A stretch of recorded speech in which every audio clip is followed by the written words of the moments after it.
Near this blue fence on Seaweed Street in the San Juan area of San Pedro town, 43-year-old Dennis Palacio was standing when he was shot multiple times to the body by a lone gunman. Palacio ran but collapsed inside a nearby yard.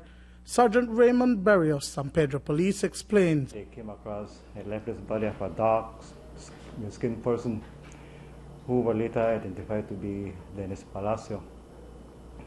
He was seen lying down on the ground with four apparent gunshot wounds, one to the left side of the upper lower back, one to the right upper back near the shoulder, and one entry to the right pinky finger.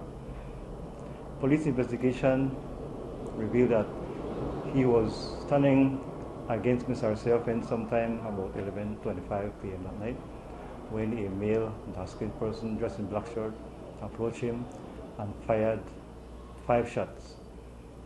4 of which catch him. So far, the police visited the scene and the process area. 5 expended 9mm shells were retrieved from the scene.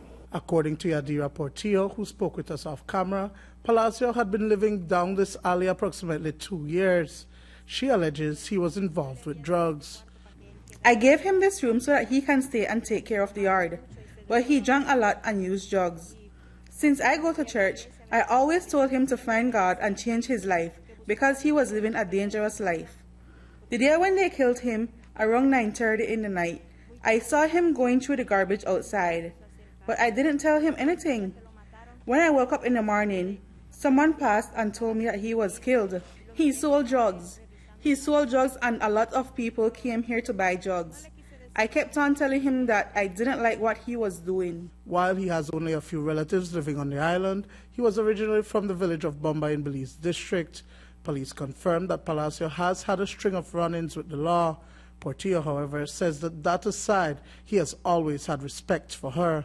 I knew him personally and he never disrespected me or has he told me anything negative. He wasn't like that with anyone that lived here. He had his ways, but he was always a respectful person. I never knew if he had enemies, but sometimes he seemed beat up. He had a cut wound across his eye at one time. I think that he was killed because of the drugs that he sold, because he was selling a lot of drugs. 2 persons are currently detained in connection with this murder. Dwayne Moody for News 5.